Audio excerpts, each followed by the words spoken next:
নমস্কার, আমি শুভ। আপনারা দেখছেন জিটিভি, দ্রুত হচ্ছে সবার সাথে। দেখুন, আমরা যখন মোহাম্মদ সেলিম এখানে প্রার্থী হয়েছিল হয়তো ভেবেছিল মাইনরিটি তাস খেলবে, কারণ একদিকে অধীর চৌধুরী তিনি সঙ্গে করে নিয়ে এসেছিলেন মোহাম্মদ সেলিমকে, মুর্শিদাবাদ জেলায় চলো, সেখানে তোমাকে জিতিয়ে আনবো, কারণ তাহলে তারও সুবিধা হবে বহরমপুর সিট জেতা। এই দুজনের যুগলবন্দি এবং তাদের মিলন এক ক্ষেত্রে রাজনৈতিক ময়দানে এটা একটা অশুভ আঁতাত ছিল। কারণ জেসিপিএম দীর্ঘদিন ধরে মুর্শিদাবাদ জেলায় যে অত্যাচার অবিচার 34 বছর, মুর্শিদাবাদের মানুষ কি ভুলে যাবে? অধীর চৌধুরী কি ভুলে যাবে সেই ইতিহাস, যে অত্যাচারের ইতিহাস? সেই ইতিহাসকে যখন আমরা মানুষের কাছে স্মরণ করেছি, সেই ইতিহাস যখন তুলে ধরেছি, দীর্ঘ 34 বছর মার্ক্সবাদী কমিউনিস্ট পার্টির অত্যাচারের ইতিহাস, তখন মুর্শিদাবাদের মানুষ সহজে বুঝতে পেরেছে যে না, এ অশুভ আতাতকে ক্ষমতায় নিয়ে আসা ঠিক না। তাই অধীর চৌধুরীর এবং সেলিম দুজনকে এখানে হারতে হয়েছে। আপনার মতে আসল হেভিওয়েট কে, আবু তাহের খান নাকি মোহাম্মদ সেলিম? দেখুন, হেভিওয়েটের প্রশ্নটা ঠিক নয়, এই কারণে বলবো আমরা, কারণ রাজনৈতিক ব্যক্তিত্ব নিশ্চয়ই মোহাম্মদ সেলিম রাজ্য সম্পাদক, বড় জায়গায় আছে, আমরা অস্বীকার করি না। কিন্তু তাই বলে যেখানে ইচ্ছে সেখানে যাব আর নির্বাচনে প্রতিদ্বন্দ্বিতা করব, মানুষের পাশে থাকবো না, তাই তো যেখানে যাই মোহাম্মদ সেলিমকে একবারে পরে দুবার নির্বাচিত হতে হয় না। দীর্ঘদিন রাজনৈতিক ময়দানে আছে, কিন্তু কোথাও দ্বিতীয়বার তাকে নির্বাচিত হতে হয় না, কারণ মানুষের সেবা কোনোদিনই তাকে করে না, পার্টির সেবা করতেই ব্যস্ত থাকে। তো যারা মানুষের সেবা করে, সবসময় মানুষের পাশে থাকে, তাদেরকে মানুষ চিহ্নিতকরণ করবে, সেটাই করেছে। মানুষকে ধন্যবাদ জানায়। আবু তাহের খান তিনি একদম বুথ স্তর থেকে রাজনীতি করতে করতে আজকে ভারতের মসনদের একটি জায়গায়, যেখানে পার্লামেন্ট, সেখান থেকে দেশ নির্ণয়ের একটা বাতাবরণ সৃষ্টি হয়, সেই জায়গায় আবু তাহের খান। এই বিষয়টা এত যে লং টাইম একটা চলা, মূলত এই কৃতিত্ব কিভাবে, এই যে জার্নিটা কিভাবে শুরু করেছেন এবং কিভাবে অব্যাহত রাখছেন? দেখুন, সবটাই নির্ভর করে মানুষের ব্যবহার, আচার আচরণ, তার সংস্কৃতি। যে ভোটাররা আমাকে ভোট দিয়ে নির্বাচিত করে, আমি ভোট পাওয়ার পরেই যদি তাদের কথা ভুলে যাই, সেই সমস্ত মানুষের কথা যদি চিন্তা ভাবনা না করি, তাহলে মানুষ কোনোদিন আমাদের কথা স্মরণ করবে না। আমরা বিশ্বাস করি যে আমরা 365 দিন মানুষের পাশে থাকব। যে মানুষ আমাদের বাড়িতে আসবে বা আমি যেখানে যাব, প্রত্যেকটা মানুষের উন্নয়নে তাদের সহযোগিতা করব, তাদের সঙ্গে থাকব, তাদের পাশে থাকব। এই ম্যাজিকই কিন্তু আমাদের কাজ করে। তাই মুর্শিদাবাদের মানুষ কোনোদিন আমাদেরকে খালি হাতে ফেরায় না। তাই মুর্শিদাবাদের মানুষের কাছে আমরা কৃতজ্ঞ। যতদিন বাঁচব, মুর্শিদাবাদের প্রত্যেকটা মানুষের সার্বিক উন্নয়নে যে কোনো সুবিধা অসুবিধায় তাদের পাশে থাকব, এটা আমাদের অঙ্গীকার। সেই অঙ্গীকারকে পাথেয় করেই মুর্শিদাবাদের মানুষ কোনোদিন আমাদেরকে ফেলেনি, আজও ফেলছে না।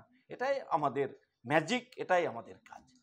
আপনার জয়টা তো সাধারণত কর্মী সমর্থক তারা আনন্দ উল্লাসের মধ্যে পালন করছে, আপনার পরিবার তারা কিভাবে এই জয়টাকে গ্রহণ করেছে? দেখুন, আমার পরিবারও তাদের সঙ্গে, আমরা পরিবার তো রাজনীতি করে না। আমার স্ত্রী সে একদমই ঘরের গৃহিণী, এবং সে গৃহিণী হিসেবে মানুষের সেবা তো প্রতিদিন করতে হয়। প্রত্যেকটা মানুষ আসে, এত মানুষের সেবা যত্ন, তার তো ভিতর থেকে, অন্দর থেকেই এই কাজটা চলে। সুতরাং তার মনে মনেও একটা আনন্দ হয়, সে আনন্দ সে উপভোগ করে। দেখুন, এবারও সংসদে আমরা সাধারণ কর্মী সমর্থকদের কাছে নির্বাচনের আগে আহ্বান করেছিলাম যেন নির্বাচন, যেমন আমরা শান্তিপূর্ণ করেছি, নির্বাচনোত্তর পরিস্থিতির পরে হার জিত যাই হোক না কেন, আমার কর্মীরা যেন সংযত থাকে। এমন কিছু করব না আমার উচ্ছ্বাস অন্যের নিরানন্দের কারণ হয়। তাই কর্মীরা সেটা কথা রেখেছে।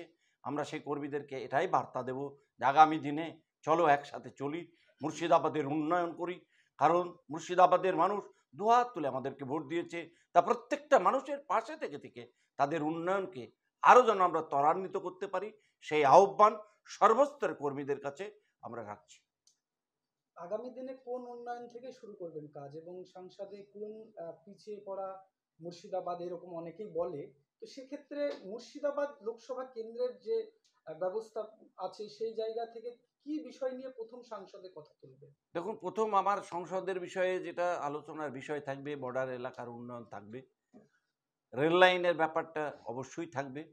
বিশেষ করে কৃষকদের ফার্টিলাইজারে, কৃষকদের সারে একটা যেন ভর্তুকি পাওয়া যায়, তার জন্য সেন্ট্রাল গভর্নমেন্ট অগ্রণী ভূমিকা পালন করে, সে বিষয়টা আমরা নিশ্চয়ই তুলে ধরব। আর বিভিন্ন নদী নানাগুলো বুঝে যাচ্ছে, এবং সেটা ড্রেজিং করার ভীষণ প্রয়োজন গ্রাম বাংলার স্বার্থে, সেচের স্বার্থে, দেশের উন্নয়নের স্বার্থে। সেই দিকটা যাতে ত্বরান্বিত হয় সে ব্যাপারে নিশ্চয়ই আমরা সজাগ থাকব।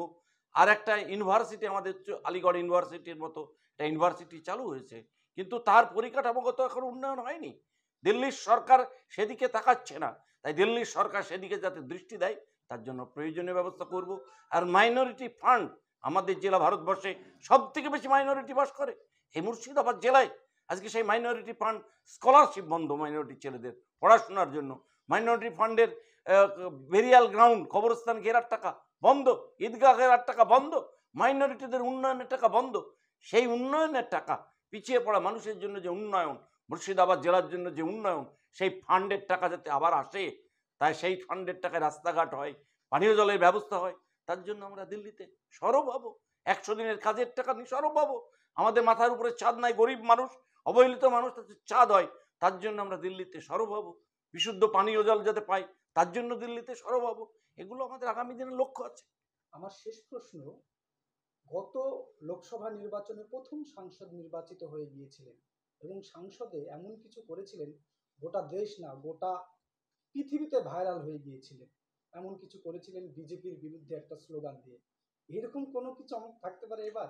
দেখুন, তদনন্তর সময়ে যে পরিস্থিতি তৈরি করেছিল ভারতবর্ষে বিজেপি পার্টি একক সংখ্যাগরিষ্ঠতা নিয়ে, আমরা যখন একটার পর একটা সাংসদ শপথ নিতে যাচ্ছি, তখন আমাদের পেছনে যেভাবে লেলিয়ে দেওয়া হচ্ছিল, যেভাবে জয়ধ্বনি দেওয়া হচ্ছিল জয় শ্রীরাম বলে, এটা আমাদেরকে ভীষণভাবে আমাদের মনকে নাড়া দিয়েছিল।